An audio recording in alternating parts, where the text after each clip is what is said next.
देखना है। यस उधर।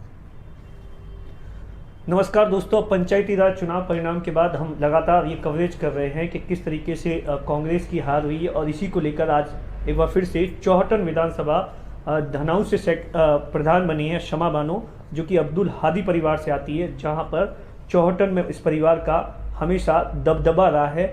लेकिन यह पहला मौका होगा जब कांग्रेस अपने गढ़ में इस हालत में आ गई है। हमारे साथ शमा बानो हैं, उनसे हम जानते हैं कि इस हालत के लिए वो किसे जिम्मेदार मानती है। मैडम, आप तो जीत गई, लेकिन कांग्रेस का आपकी विधानसभा में बहुत बुरा हाल हो गया, क्यों? कांग्रेस का मैं समझती हूँ, देखिए हम लोग 2 बोर्ड बना पाए, 2 प्रधान बना पाए, और अगर कहीं पर कुछ कमी रही तो सिर्फ बोर्ड नहीं बन पाए, बाकी हमारे लोग बड़ी तादाद में जीत के आए हैं। ज़िला परिषद में थोड़ा बिल्कुल प्रदर्शन ठीक नहीं रहा, उसके लिए हम लोग मानते हैं कि कुछ कमियां रही होंगी और उन कमियों को हम सुधारने की कोशिश करेंगे। फागलिया जो पंचायत समिति जो एमएलए साहब ने अलग करवाई, तो उसके बाद वहाँ पर तो कांग्रेस का सुपड़ा ही साफ हो गया। वहाँ आप गई नहीं प्रचार के लिए, या आपके परिवार के और एमएलए साहब के बीच में रिश्ते अच्छे नहीं थे?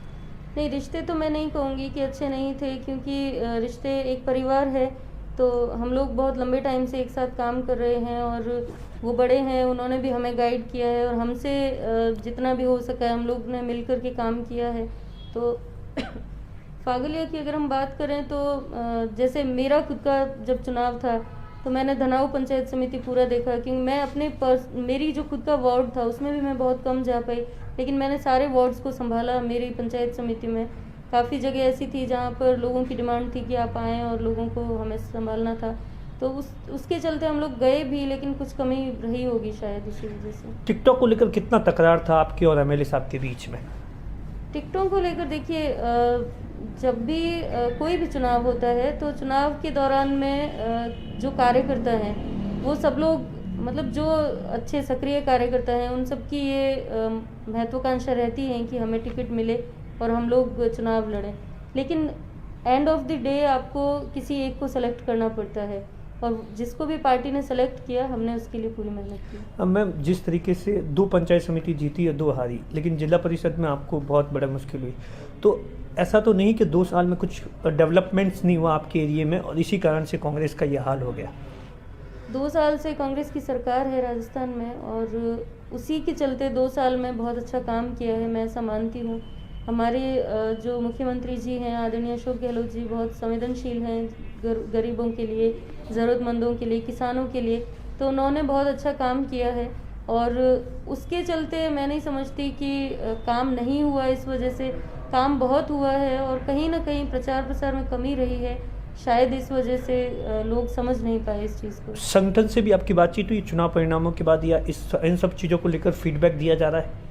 फीडबैक बिल्कुल लिया जा रहा है लगातार, और हर चुनाव के बाद में लिया जाता है, क्योंकि कांग्रेस पार्टी एक बहुत बड़ा समुद्र है, और जो चुनाव हुए हैं वो बहुत छोटे लेवल पंचायती राज चुनाव हुआ है, तो हर गांव ढाणी का लोग उसमें इन्वॉल्वमेंट रहा है उन लोगों का, तो बिल्कुल सबसे फीडबैक लिया जा रहा है और हम भी अपनी राय देंगे। मैम, इससे पहले भी आपने चुनाव लड़ा है और ये चुनाव, क्या फ़र्क नज़र आया इस बार चुनाव में? इस बार बीजेपी बड़ी आक्रामक आई, यहाँ तक कि कल आपके एमएलए साहब ने तो ये बोल दिया कि बीजेपी ने झूठे वादे किए। देखिए, कोई भी पार्टी हो वो अपना काम करेगी, हम अपना काम कर रहे हैं, और झूठे वादे तो बिल्कुल सारी दुनिया कह रही है झूठे वादे हैं, ये हम अच्छे तरीके से जानते हैं।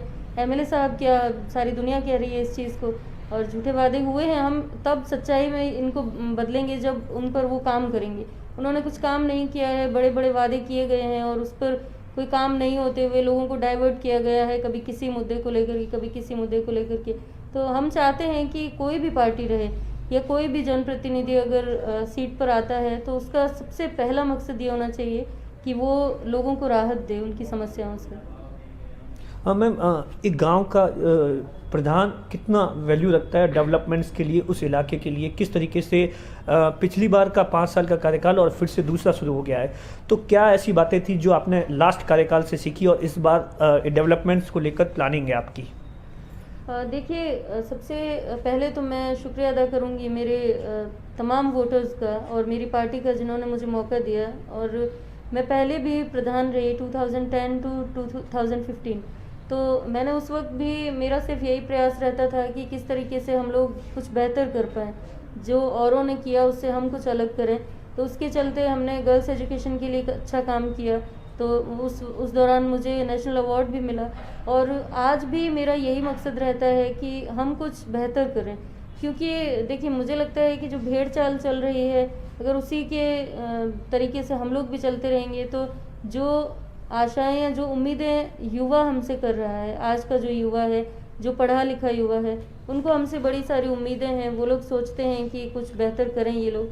तो डेफिनेटली मेरा यही प्रयास रहेगा कि मैं कुछ अच्छा करूं। और पहले हम लोग गर्ल्स एजुकेशन के लिए एनरोलमेंट की कोशिश कर रहे थे कि किस तरीके से एनरोलमेंट ज़्यादा बढ़े स्कूलों में, लेकिन अब मेरा जो प्रयास रहेगा वो ये रहेगा कि हम किस तरीके से क्वालिटी एजुकेशन बच्चों को दें, ताकि हमारे इलाके के बच्चे बच्चियां जो है वो डॉक्टर, इंजीनियर, पॉलिटिशियंस या फिर एक बहुत बड़े प्लेटफॉर्म पर जाकर के अपने आप को साबित करते हैं। मैम, आप तो प्रधान बन गई, लेकिन गफूर साहब जिला प्रमुख नहीं बन पाए, क्योंकि इसकी बात का कितना मलाल है? देखिए, मलाल तो डेफिनेटली है। मलाल इसलिए है क्योंकि वो डिज़र्विंग थे और बहुत लंबे टाइम से पॉलिटिक्स में एक्टिव हैं, लोगों के बीच में हैं, चाहे उनका सुख हो चाहे दुख हो, वो हर वक्त लोगों के बीच में रहे हैं। लगातार फील्ड में रहना और फिर लोगों का भरोसा लगातार उन पर रहा है। तो मलाल इस बात का है कि वो डिज़र्विंग होते हुए भी उन्हें मौका नहीं मिल पाया, लेकिन खुशी इस बात की है कि अगर उनको नहीं मिला तो उनके भाई को मिल गया। महेंद्र चौधरी जी हमारे ही परिवार के हैं और वो जब ज़िला प्रमुख बने तो बड़ी खुशी हुई। खुशी इस बात की हुई कि हम इस इतिहास को वापस कायम कर पाए और हमारा कांग्रेस का बोर्ड बना।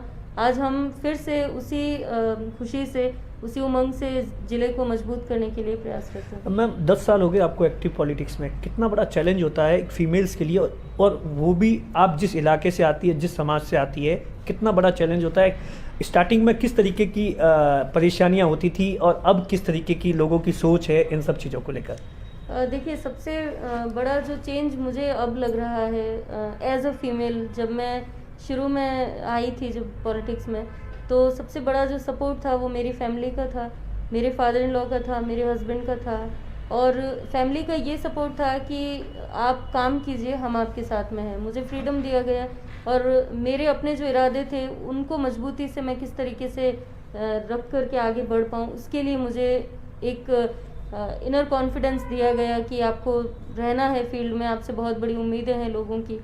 वो 5 साल जो थे, उस 5 साल में मैंने अपने आप को साबित करने की कोशिश की और इस बार मुझे खुशी इस बात की है कि लोगों ने मुझे एक्सेप्ट किया है। और जब दोबारा आप चुनाव जीत करके आते हैं तो तभी आते हैं जब लोग आपको स्वीकार करते हैं। अब लोग मुझे एज अ पॉलिटिशियन स्वीकार कर रहे हैं, ये मेरे लिए बहुत खुशी की बात है। मैम, लोग ये भी कह रहे हैं कि आपके और एमएलए साहब के परिवार के बीच में पहले जैसे रिश्ते नहीं रहे, इस बात में कितनी सच्चाई है? ऐसा कुछ भी नहीं है। देखिए, अब जो र्यूमर्स हैं उनका कोई अंत नहीं होता।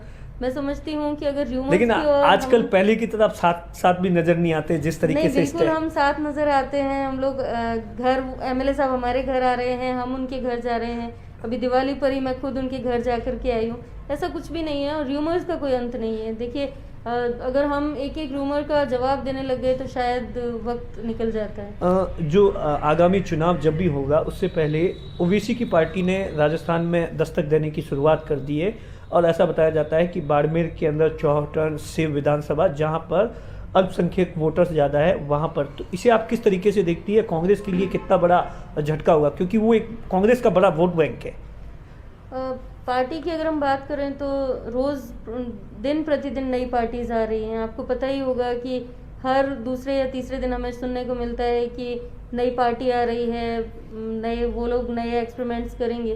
तो कांग्रेस पार्टी अपने आप में एक इतना मजबूत दल है, इतना पुराना दल है कि उसे कोई चैलेंज कर नहीं सकता। मैं खुद ये सोचती हूँ और लोगों में भी एक, देखिए, गांव ढाणी का जो 80-100 साल का जो बुजुर्ग है, उसके अंदर जो एक विश्वास है कांग्रेस पार्टी का, उसे कोई निकाल नहीं सकता। आज का जो युवा है वो समझ रहा है कि जो नए नए लोग आ रहे हैं वो आपको क्या करके देंगे और जो एक पुराना बहुत बड़ा दल है वो आपको क्या करके देगा। तो एक विश्वास होता है और उस विश्वास को कोई कमज़ोर नहीं कर पाएगा, मैं ऐसा सोचती हूँ। ये शमा बानो है जिनका साफ तौर पर कहना है कि एमएलए साहब के और परिवार के बीच में सब कुछ सामान्य है, वो रूमर है, वही दूसरी ओर इन्होंने कहा कि जिस तरीके से 5 साल चैलेंजिंग था, अब लोगों ने उन्हें एक्सेप्ट कर दिया है और उनकी पहली प्राथमिकता किसी भी तरीके से शिक्षा के क्षेत्र में बच्चियों को आगे लाना है।